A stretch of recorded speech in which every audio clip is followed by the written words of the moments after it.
Hi, this is Donald. It's true. I've some time on my hands these days, but I really enjoy listening to the Slick podcast to fill in those dull days of what once was. I listen to the show, and I think you should too. I really do. I really do. The Slick podcast, keeping it real, and always keeping it groovy.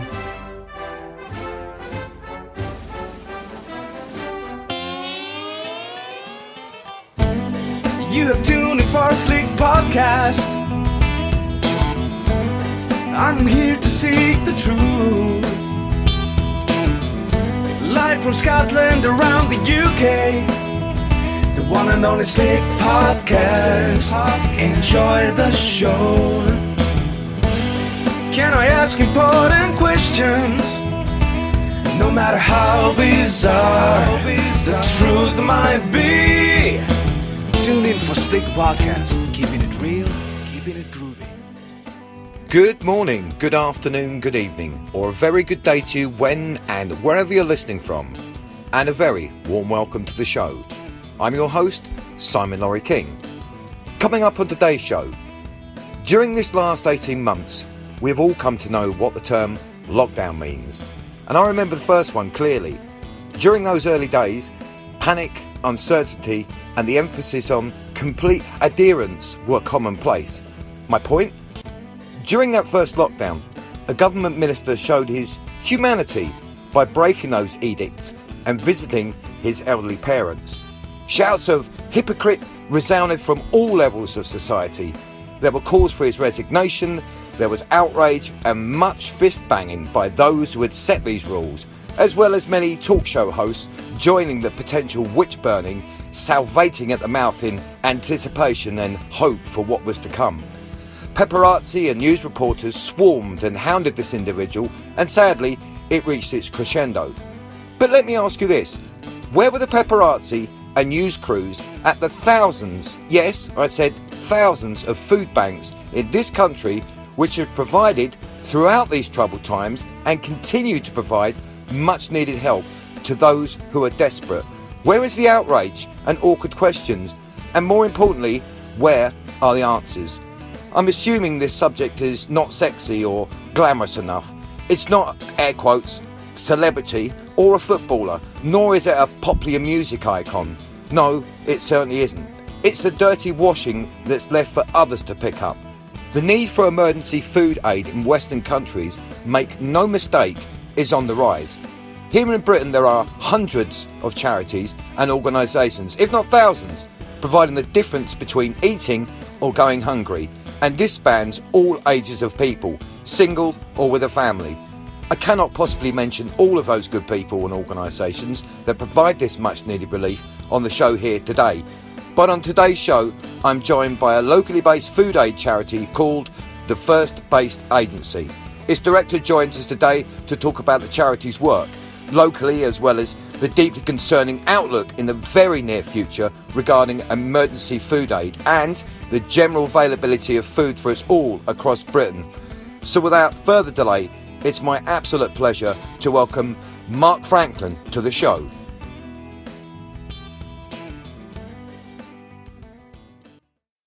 Thank you ever so much for having me on. It's much appreciated. Let's get the ball rolling on this one. The First Base Agency has been issuing food parcels for over 18 years and provides essential support to those who would otherwise go hungry. Start off by telling us how it began for the First Base Agency and your association with it. Sure. I mean, it began in kind of unconventional terms in a way. As well as managing First Base, I'm also an author. And in 2002, I wrote a book which turned out to be one of my better selling books called The Cult, which was essentially all about the growing heroin crisis, which pretty much engulfed Dumfries and Galloway back in those years. And to research the book, it meant spending a lot of time with drug users, drug dealers, police officers, prison officers, and the families of those who are affected. And I discovered then that once you get kind of sucked into that particular world, you don't get out all that quickly.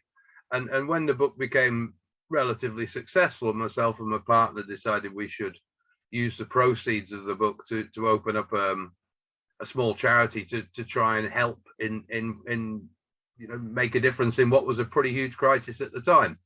So that came first, and quite quickly it became apparent that a lot of people, for whatever reason, a whole variety of reasons, just didn't have anything to eat. And at that time, food banks were not a thing. The availability of emergency food wasn't a thing. And we really started in quite a sort of ad hoc way, really, never in a million years thinking that it would turn into such a main part of our operation. So we kind of almost accidentally got involved in it. And we kind of figured if we kept a bit of food in, we'd maybe give away 2 or 3, 4 food parcels a month. Quite quickly, it was up to about 20 a week.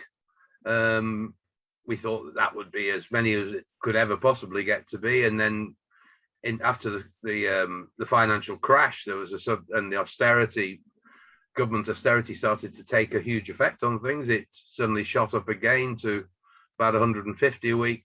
And then, of course, the pandemic has taken it all to a completely different level. I'll ask this question, and I don't want you to be offended, nor do I want the listeners who use your charity or any food bank charity to be offended. Just bear with me here. I have to ask this. There is a lot of misconception as to whom would use a food bank. There are those who have a very biased, unfair and uninformed opinion as to the former. So, playing devil's advocate, I'll ask you that common misconception. Mark, why do these people who use the food bank simply just get a job and buy their own? Well, I don't mind you asking the question at all. It's a question that I'm always asked when I do talks to various community groups, be they WI groups or Rotary clubs or round table, whoever. I'll always get asked that question, and I fully understand it, because we have had a narrative thrown at us for 10 years and more now about this cohort of our fellow citizens who are basically, I think George Osborne once referred to them as shirkers and scroungers. And venerable media outlets such as the Daily Mail or the Express will constantly run front page news about how these people are pulling the wool over everyone's eyes and leeching off those who get up early and go to work. So it's not surprising that people are concerned about this. In order to answer the question, it probably would take about 10 hours, because the reasons for people needing emergency food vary enormously. I guess the sort of person people have in mind when they ask that question is someone who doesn't have any money because they have probably got some kind of addiction to either drugs or alcohol. And there's a reaction saying, well, what's the matter with them? If he didn't give them food, they'd have to go and get a job, which in theory all sounds great. In practice, many of these people have been involved in Class A drugs for 15, 20, 25 years. Their health is completely shot, physical and mental. They are not capable of going and getting a job. Even if they were, nobody would give them a job. They've got long criminal records, many people. Then there's lots of folk who, have learning difficulties. They've never learnt to read and write. I mean, 35% in people in British prisons are illiterate. There's very few jobs you can do if you can't read and write. Other people have quite severe mental health problems. They colossal depression, agoraphobia, all kinds of conditions. It's a very hard question to answer because there's so many different types of people. And then, of course, you also got to remember an awful lot of people we help out with emergency food, they've got a job. They might have 2 jobs. They're working all hours God sends. But, a growing feature of the work we do is even with 2 jobs, that will not generate enough income to pay the rent, pay the car insurance, keep the heating on, keep the lighting on, put some food in the cupboard, and all the other day-to-day bills which cannot be cut. This is a growing phenomenon here. We've seen that's been going on in America for 20 years now. In America, it is just accepted that if you're on a minimum wage job, you can have enough money to just about pay the rent and and keep the lights on, but you won't have enough money for food. You're going to need food stamps. You're going to need to go to the local food bank. And sadly, we are arriving at the same place here. So an awful lot of people do have jobs.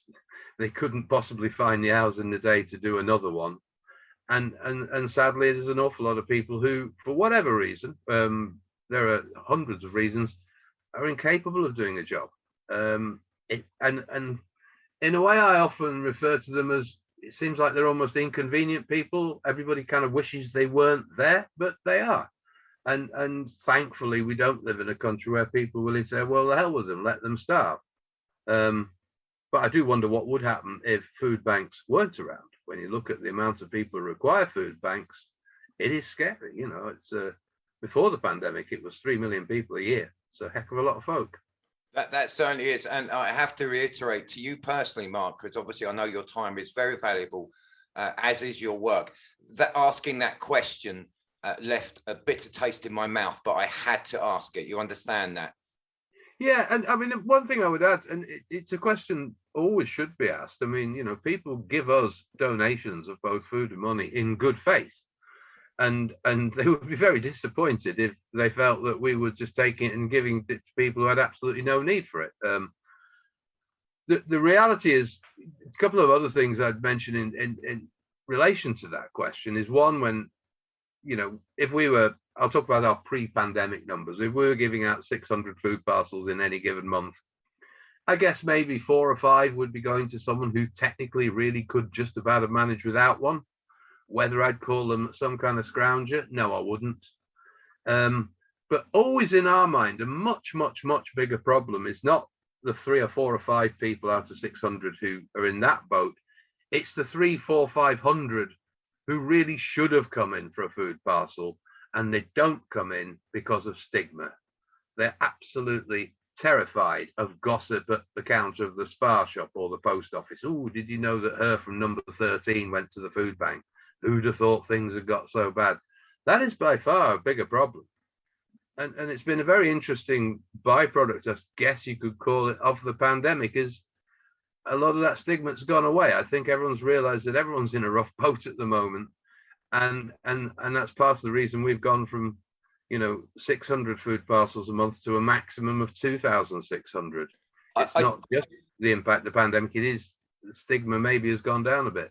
I do want to talk about some of the effects of the pandemic on your good work, and not forgetting the other charities. Obviously, you can't speak for them, which number in the hundreds, if not the thousands around Britain. But we'll get onto that in a moment, if that's okay. So let's start off. Please tell us about the day-to-day operation of the first-based charities, and maybe state the obvious, its objectives. And how do you go about that? Just give us paint the picture of what it is you do.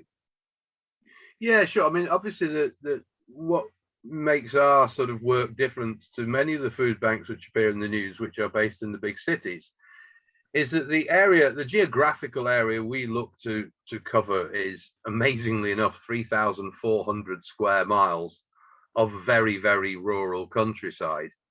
And, you know, we would find at times, you know, someone would call us from, we're based in Dumfries, our main office, we get a call from Langham, 30 odd, 40 miles away, with someone say, a social worker's just given me a referral for a food parcel, which is great, but the bus fare from Langham to Dumfries is probably about 10 quid. So if you can't afford any food, you certainly can't afford £10 on the bus.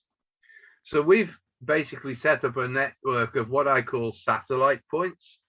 So the big breakthrough for us was when we came to an agreement with the local council whereby local libraries will keep a stock of our food parcels. And they've been doing that for some years now.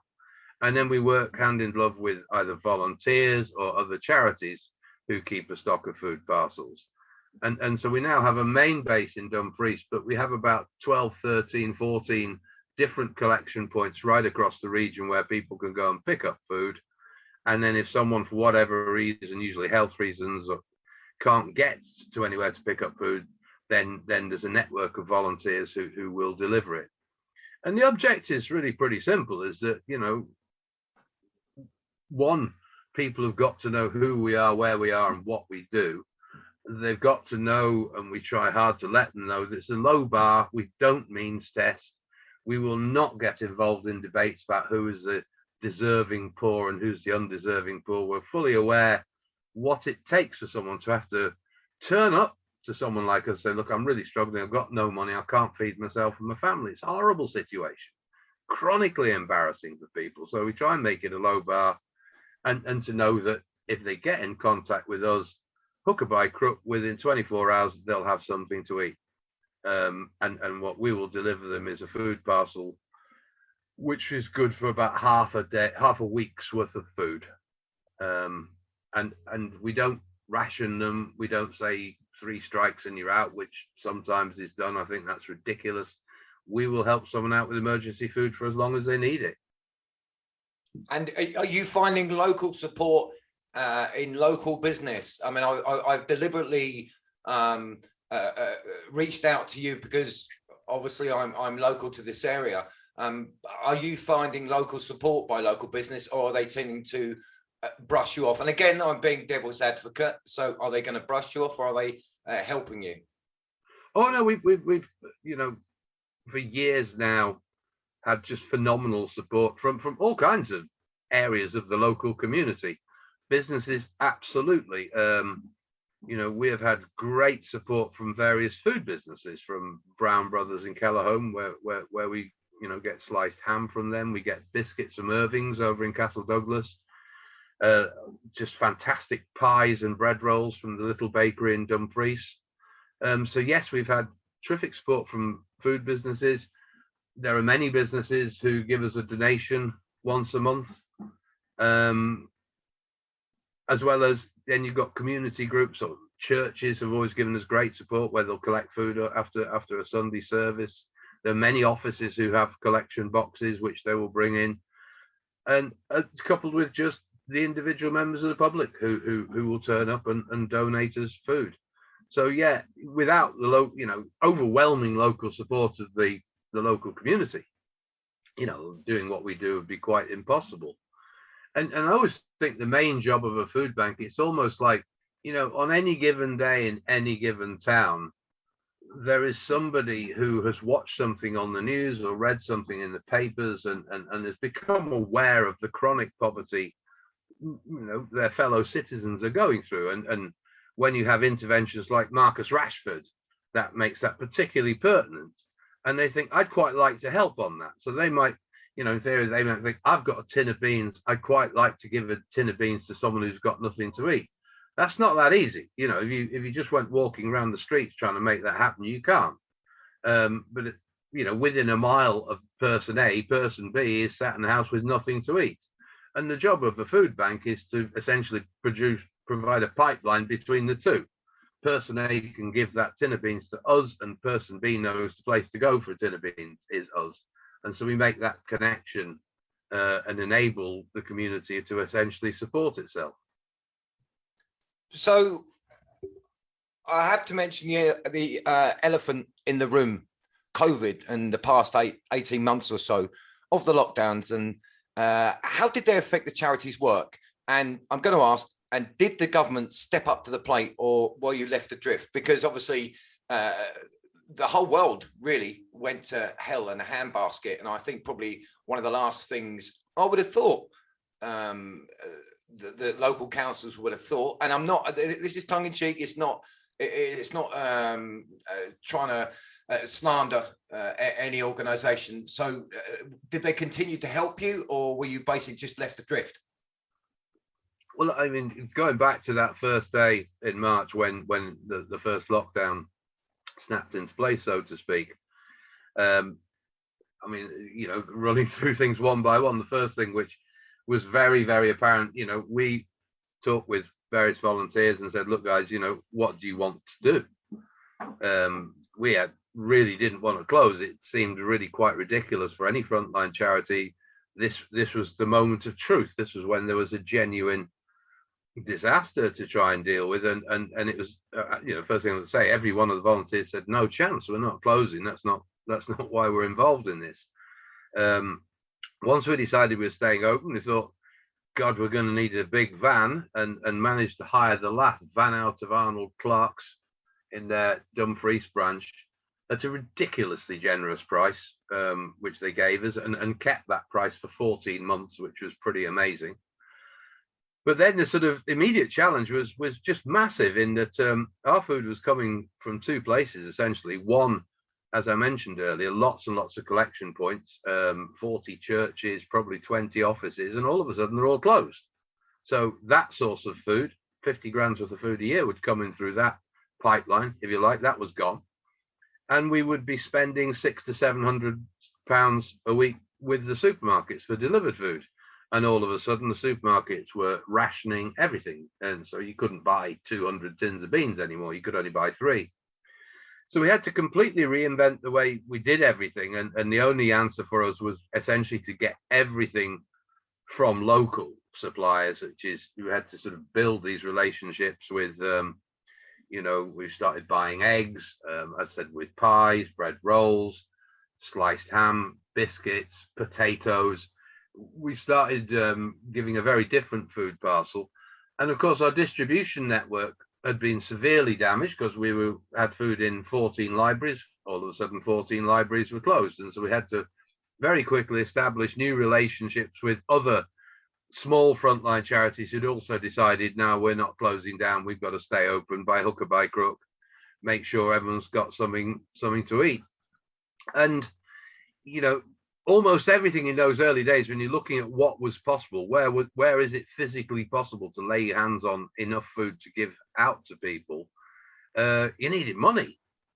And so I put a call into Rab, who's the second in command at the Councillor Rob Davidson, and said, look, Rob, we're not closing. You can tell that demand's going to be off the charts. I've heard on the news that the government in Edinburgh is going to be helping the likes of ourselves to try and keep up with demand. What have you heard? He said, I've heard exactly that. And I said, well, look, we have got some reserves, Rob, not huge reserves, got some. I said, are you telling me it's okay if I spend every last penny of cash we've got available on the basis that you're promising me that by hook or by crook, that's going to come back and more and enable us to keep up? And he said, yes, absolutely. I'll shake hands on that, which was really important that, someone could say with such definitive certainty, we've got your back. You just do what you do, which is supply emergency food. We will do what we do, is make sure you're funded to do it. And then he rang me a couple of days later to say that, the local council had been instructed by the government in Edinburgh to say, look, we're sending money down. This money is for the front line. Do not make it overly bureaucratic. Do not have big, long forms. Do not put any roadblocks. Get it to the front line as quickly as humanly possible. And that is exactly what they did. And as a result of this, all over Scotland, I don't think Dumfries and Galloway is at all unique on this. This extraordinary network sprung up. The most important thing with it, it came from the bottom up. This was local communities setting up in every sort of small town and village some kind of emergency centre where volunteers would coalesce and collect in food, clothes, whatever. It wasn't, they would give out food, they'd help with power, they would pick up prescriptions, they would just call vulnerable people who are isolating at home. And this amazing network was set up out of fresh air almost. And the Scottish government, I have to give them absolute credit for this. They facilitated that. They didn't try and micromanage. They didn't try and tell us all how to do what we do. They just were aware that what we needed was resources, and they provided them. And I think the way communities, the length and breadth of Scotland actually tackled the crisis which emerged was just astonishing, quite frankly. Do you know the story from across the border with some of your colleagues in the same air quotes business? Was that the same sort of story across the country? I mean, I'll be lying if I said I'd spoken to food bank managers directly. I do remember reading in the press in those early days and hearing some sort of stories on podcasts about food banks having to close due to just basically having no food to give out and no ability to buy any. And the impression I did get was it took a long time before, if you like, emergency funding found its way to them. So, you know, my impression very much was that the Scottish government was a lot quicker and lighter on its feet, which, you know, but from a personal point of view, is no more than I'd expect. We're a small country. There's only 5 million of us here. It's easier for a government to be quick on its feet when you know, we are just a small country. But credit where credit's due.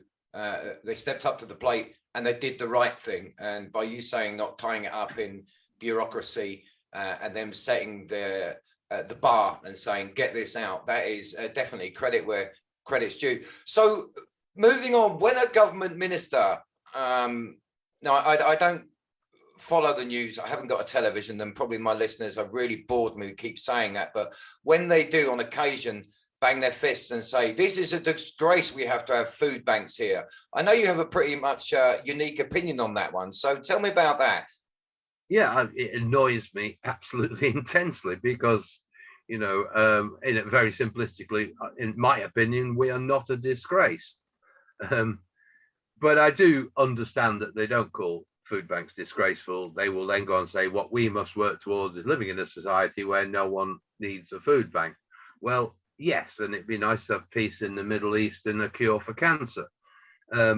And one day maybe that may even be the case, but it's not going to be for many years, and COVID has only made that timescale even further over the hills and far away.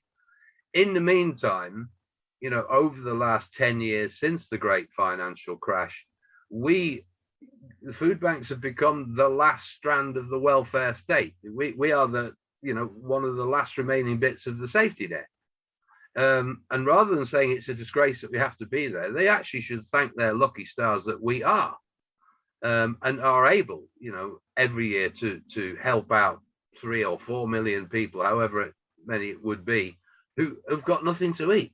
They lack the means to feed themselves. And I do think, you know, I always argue with these politicians, rather than, you know, saying, oh, we're not going to do anything until there's this sunny day in the distant future when no one needs a food bank. It'd be an awful lot better to think, wow, you know, if we tried to do this, if we instructed councils to help 3 million people a year out with emergency food, it would cost an absolute arm and a leg, and armies full of staff and employees to make that happen. What the food bank network does is largely volunteer based. This is people giving up their time and energy in order to contribute to their local community.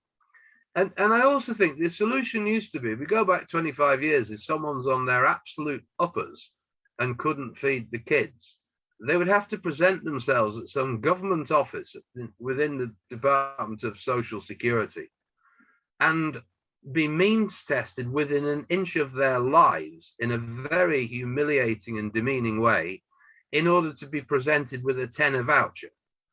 And they would leave that office feeling, you know, like they were completely gone through the mill to get this £10 food voucher, which was issued kind of begrudgingly, with a great deal of judgment.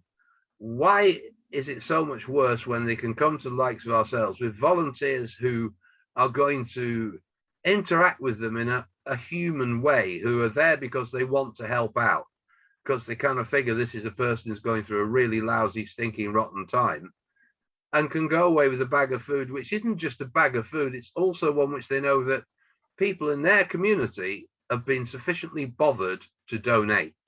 And for me, that works a lot better.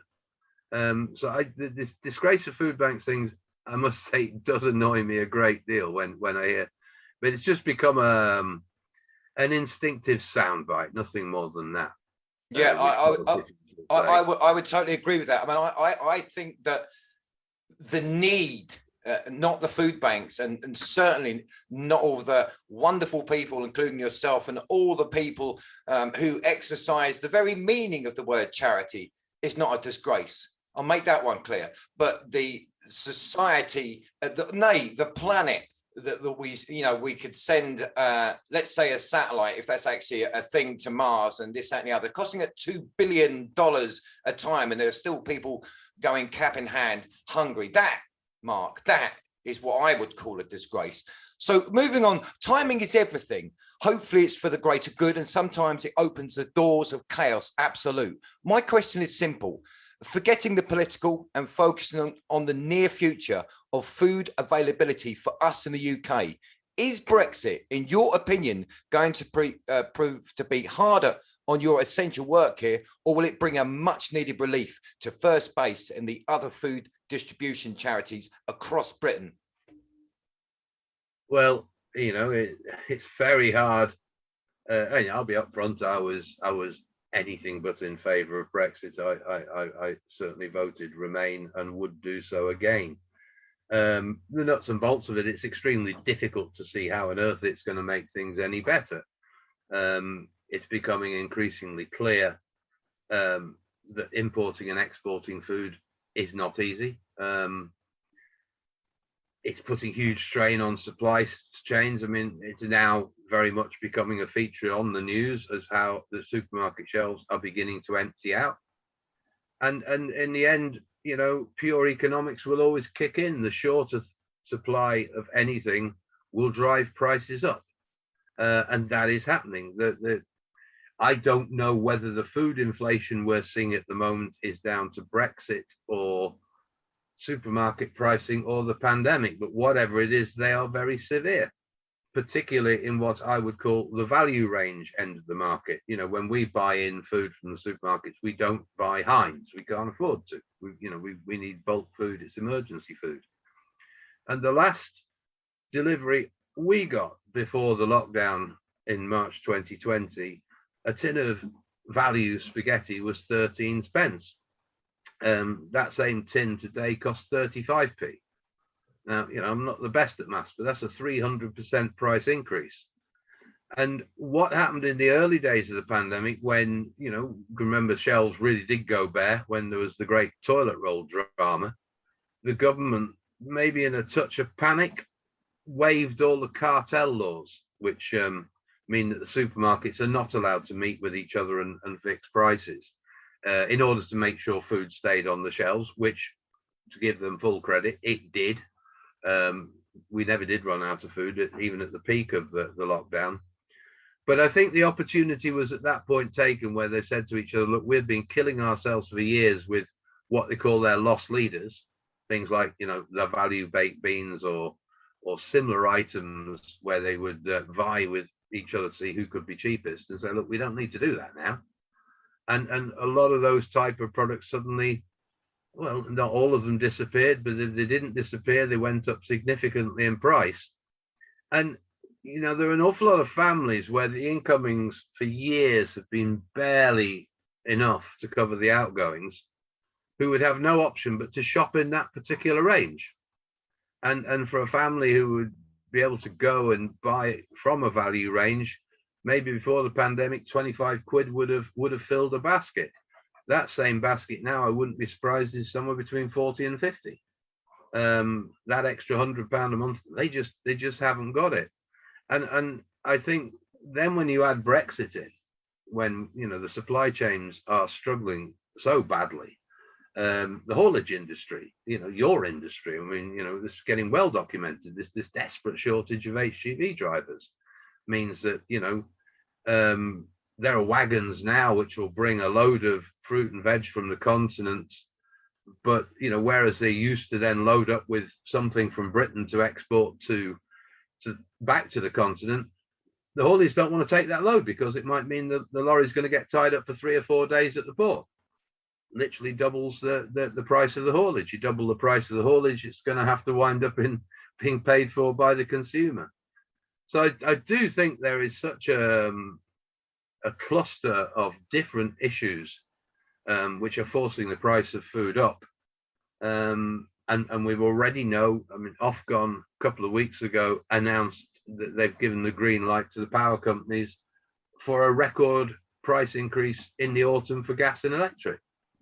And yet there is no sign of wages and benefits doing the same. In fact, it's the Westminster government seems absolutely hell-bent on taking away the extra £20 a week they put on universal credit in the early days of the pandemic. So yes, I think Brexit is going to make our life more difficult. especially when it's coupled with all of these other factors.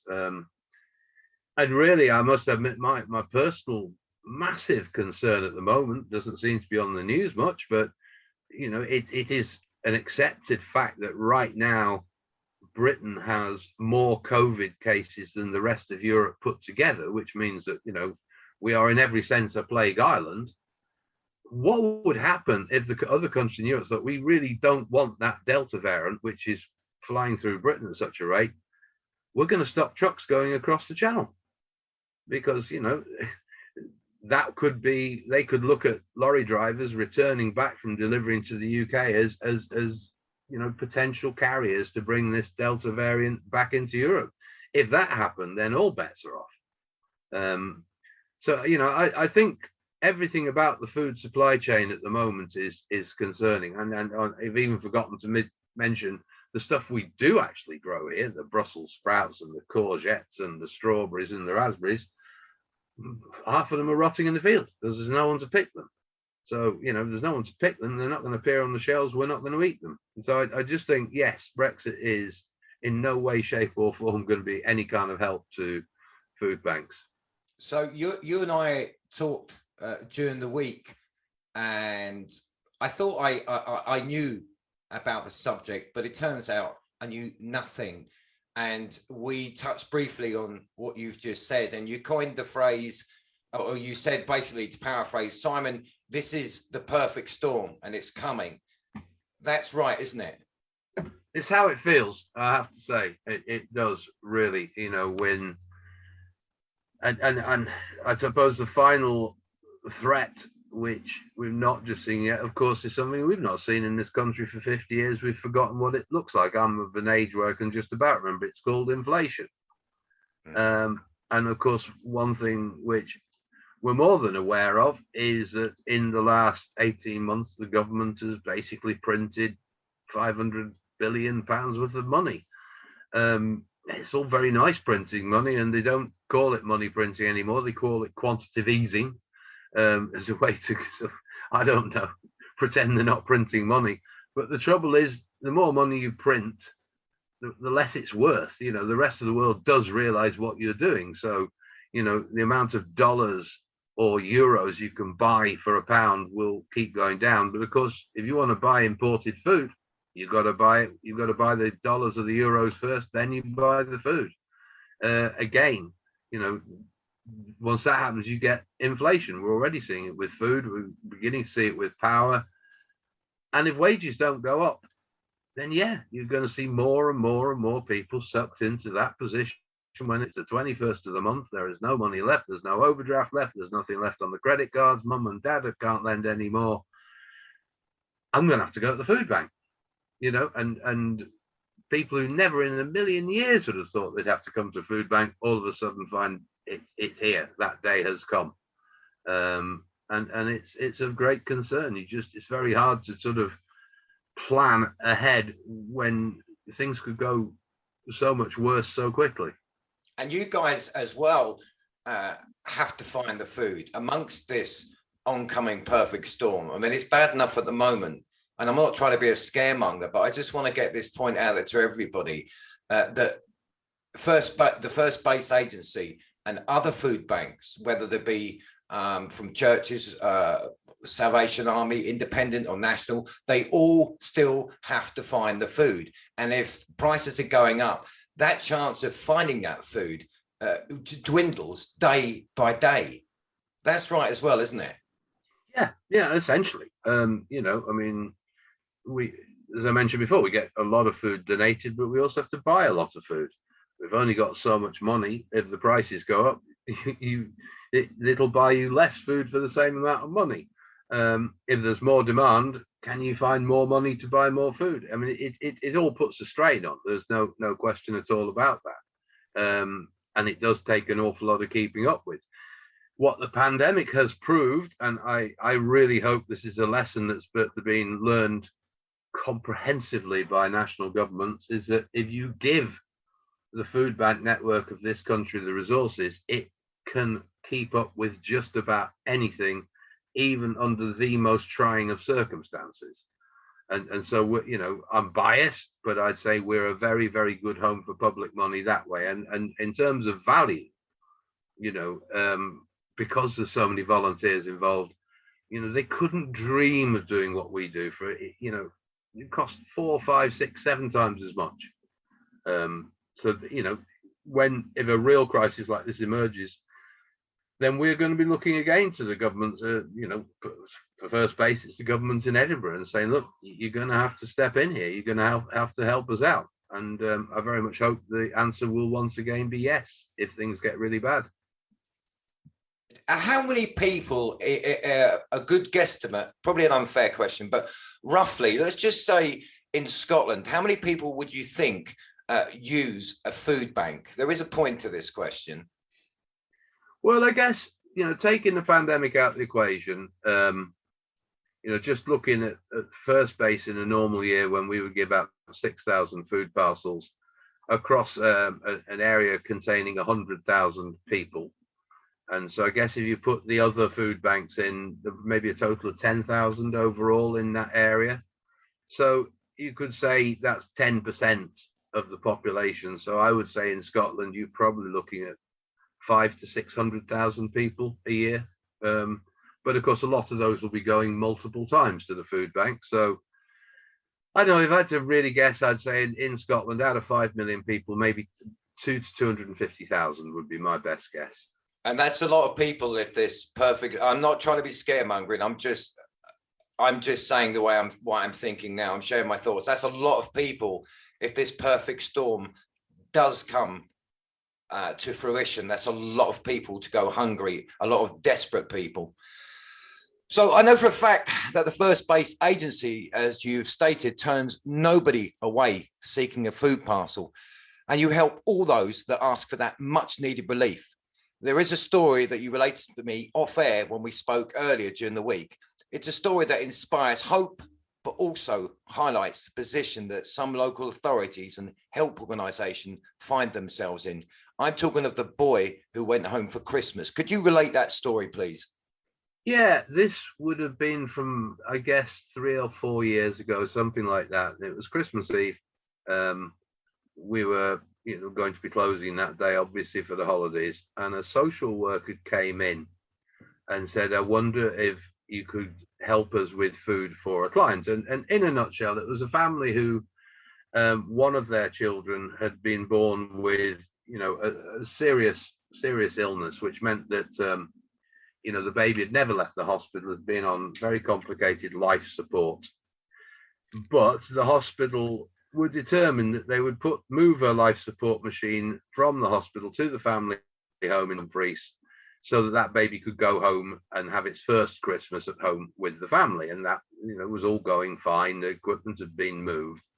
And then brutally, the husband lost his job, was made redundant on Christmas Eve, which meant that, all of a sudden the family was facing major financial difficulties. Now, they were going to be eligible for, a lot of benefits because of the illness of the child, etc. But there was no way that these could be sorted with the holidays. It was going to be the middle of January before the actual payments would start landing. And as it stood, there was nothing in their accounts and they weren't able to do a shop for Christmas.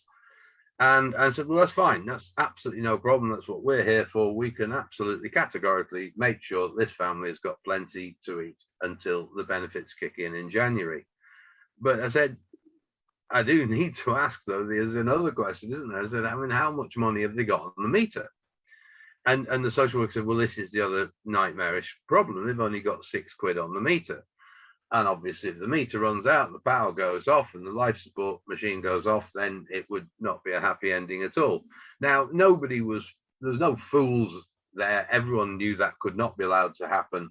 And before it could even be close to being a reality, that baby would have been returned to the hospital. So there was no threat. But I said to the social worker, I said, you seriously telling me we have reached a place where you, as a social worker, have got no budget to solve this problem? And she said, no, not a penny. I have not got any budget whatsoever. There's no emergency budgets. We can't do anything.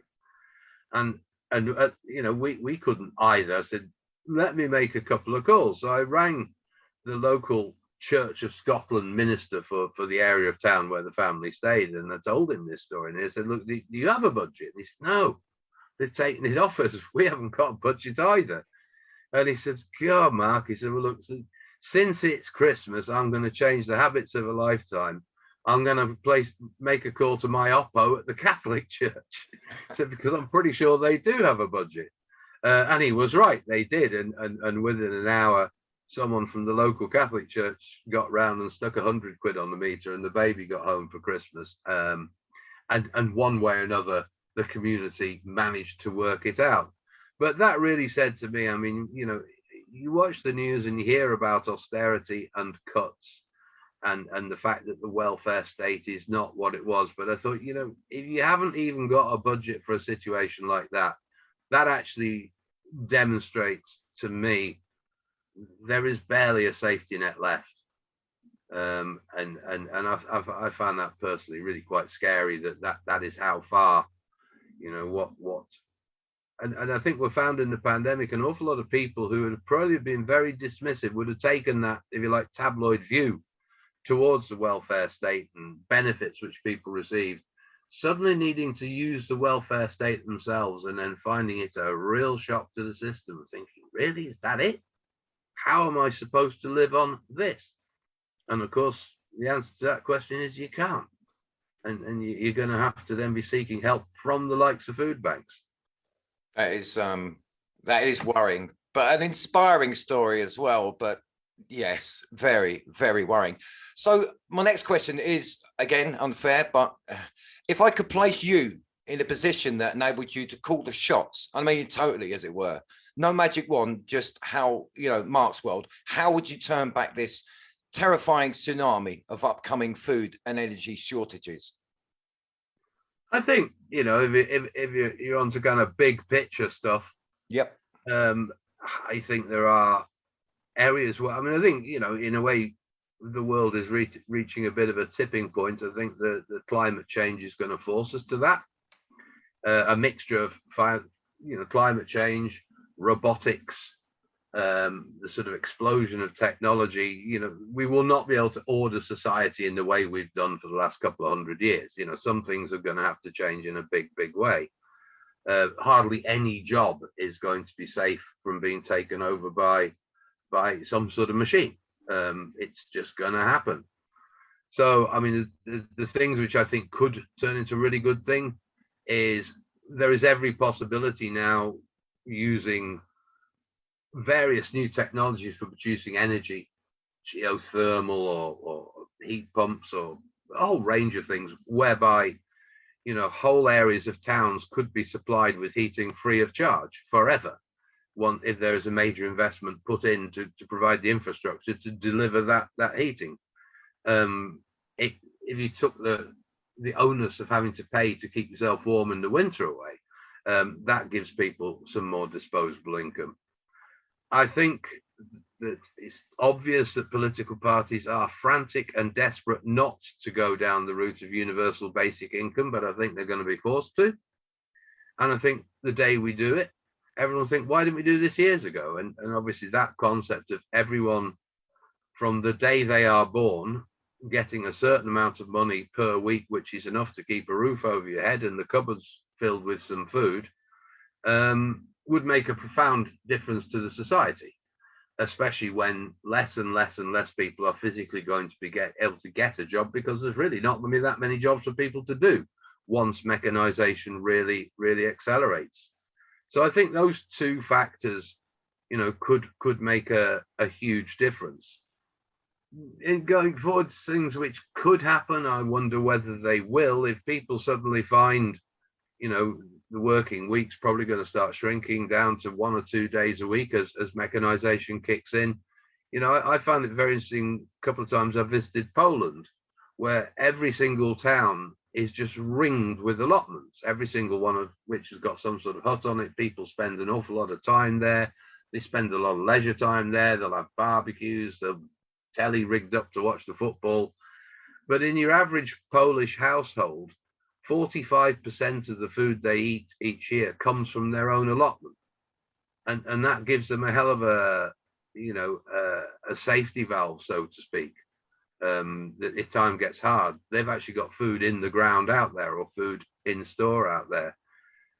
If the working hours available to people start to shrink, then there will be more time for that. And maybe that's a route we could also follow. Again, it would depend on a government intervening to make land available, to prepare that land, etc., etc. So, I think universal basic income and some sort of way of tapping into the new green energy technologies which are going to emerge to give people, I think we can give people free heating, and that would take a big overhead out of people's lives. And then if you can add that to some kind of universal basic income, I think we have an opportunity to make sure everyone gets a chance to live with a degree of dignity and not be increasingly dependent on the likes of ourselves. Yeah, I'd agree with that. The only point I would, I raise an eyebrow at is we could definitely give people free heating, but unfortunately, there is no profit. Look who I'm telling, there's no profit in doing the right thing. But I've always thought, if we're talking tilling the land, I've always thought, this is really a bone of contention what I'm going to say, but I'll say it anyway, that we have a great resource of untapped labour. And I thought that maybe prisoners on the land, tilling the land, growing vegetables, not as a form of punishment, but as a form of, self-worth, using this resource, that might be a way forward as well. But there's so much waste in the forestry as well. I used to be in the forestry industry, and when you see these great big harvesters and forwarders, when they're finished, there is so much left that could be used for, you could have community chip boilers. But again, back to my point, there's no profit in doing the right thing. Why should you give somebody something for free? That is tongue in cheek, by the way, when we can charge for it. Yeah, and I always chuckle. We supported a Nigerian family for a couple of years when they were sort of battling with the Home Office not to be deported. And the daughter used to tell me that when they get the bus from Dumfries to Glasgow, she said she could hardly sit next to her mum. She was so embarrassed because her mum would just go on and on and on for the whole journey. Why is nobody doing anything with all this land? Yeah. And of course, it is ridiculous. We have got, it's one thing we're not short of in Scotland. It's just vast millions of acres of land, just got no people here. And again, this is a sort of one of the oldest problems human beings have dealt with is our instinct to sort of draw lines and not let anyone cross. How does the operation, because I live 5 miles away from Lockerbie, how's the operation work around this area? Could you just give us a little idea of what happens around here locally? Yeah, sure. Well, for some years now, we've had food parcels available from the library in Lockerbie. Obviously, that's been closed for some time, but it's now reopened. And so anybody can walk into the library and say, I'm struggling, could I please have a food parcel? And they will not be asked a single question. They'll be simply given a food parcel. So that's one way. If we receive referrals from social workers or people making contact through Facebook or something like that, we have a volunteer who is a retired teacher, and she has made space in her garage available. And she will deliver food parcels to individuals and families all around the Lockerbie area, Lockerbie, Lochmaven, Johnson Bridge, Ecclefechan.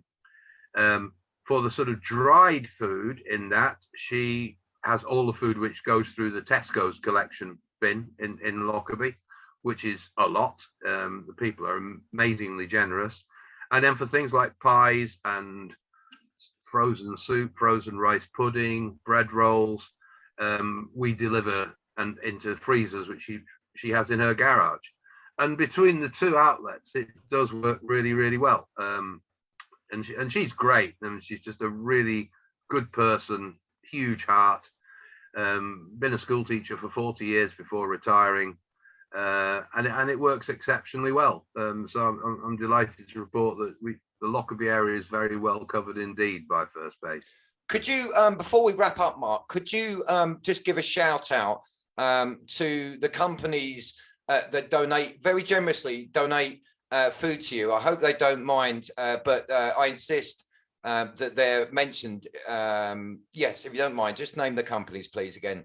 Yeah, there's Brown Brothers up at Kellerholm, who donate sliced ham for us on a weekly basis, have done so for 10 years now. We get huge numbers of bread rolls and pies from the little bakery, which is on Heath Hall Industrial Estate in Dumfries. We get biscuits from Irving's in Castle Douglas. We get a very, very good price on eggs from Nith Valley Eggs. So yes, we are receiving terrific support from local food manufacturers, and that's, I think that's good in all ways. Obviously, from a climate change point of view, it's very few food miles for that. But I know from feedback we've had that the staff at each and every one of those places are really pleased that part of what they're producing goes to helping people in their immediate area who are struggling. I think that's a very kind and noble gesture by those companies, and definitely gratitude from myself. Well, that's us at the top of the hour mark, and I really appreciate the time you've given us today. Please tell us where we can find you, and just as importantly, how we can help. Please take as long as you need. Yeah, sure. Well, our main base is in Dumfries. Anyone who types in the First Base Agency into Google won't find it hard to find out where we are, what our contact details are. In terms of support, we get support in all kinds of different ways. It's either someone just turning up when we're open, which is between noon and 2 o'clock every weekday, with a carrier bag full of food. Parking in the centre of Dumfries can be difficult, so a lot of people choose just to go into Morrison's in Dumfries or Tesco's in Lockerbie, wherever, and put food into that donation box. Others will find our online fundraising page on Just Giving. A remarkable number of people who donate through that. Others will just send us a check or drop us in an envelope with some money in it. Others, amazing number of people, give us a monthly standing order. So yeah, there's all kinds of different ways where people help us out, and it all adds up to just remarkable generosity from local folk. Mark, thank you for your time today. Thank you for all the work you do. No problem. Well, thank you very much for inviting me on. It's been a pleasure. Thank you, Mark. And that was the First Base Agency interview with Mark Franklin. Let me start this outro by reminding anyone that if you need help from an emergency food aid organisation, there is no shame attached, and there is certainly no stigma. Please go ahead and use them. It seems that many people have an increasing need. According to the statistics I've read, between last year and this, approximately 2.5 million people were in need of emergency food aid here in Britain. That number is disturbing on the face of it, but also stands as a testimony to the kindness, to the people like those at the First Base Agency and all of the many organisations around the country that provide that much needed help where and when it's needed. And as an afterthought, with a Mars rover costing around $2 billion, and in my opinion a complete waste of time and money, we on this planet still have those who are hungry, those who are thirsty, and those who are sick, those who continue to struggle day by painful day. The list goes on, and in my book, a truly monumental and huge leap forward for peoplekind would be to show compassion and common decency and sense to our own people here on Earth, to ensure that before inequality is taken to the stars and beyond, we should come together and bring an end to needless suffering, regardless of the cost. $2 billion spent here on Earth would benefit far more people than literally sending it up in smoke, where none of us will gain anything from this futile hobby of the misguided. My thanks to Mark Franklin for his time today, and to the First Base Agency for its work around Dumfries and Galloway. My gratitude to all those who contribute food to this charity, whether they be a company or an individual. My thanks to all of the organisations around the country and around the world to provide much needed relief to those who find themselves in difficult times. And I'm not just talking about emergency food aid. In fact, my thanks goes to all of you who show kindness and compassion anywhere on this planet. Make no mistake, without you, this life on our world would be unbearable and a cold, dark, nightmarish place indeed. Click on the link below to connect with the First Base Agency and find out about what they do and how you can help. My gratitude for your time today also, my dear listeners, in attending this cast. It's always a pleasure having you stop by. You can find the Simon Laurie King podcast on most platforms, including YouTube, Twitter and Facebook. Give the show a like if you did, of course, and feel free to share and subscribe also if you'd be so kind. Or contact the show directly, the SLK podcast at gmail.com, or you can leave a comment below. Either way, please keep them kind. And so, my friends, it's time for me to go. Until next time, stay safe, be happy. Bye.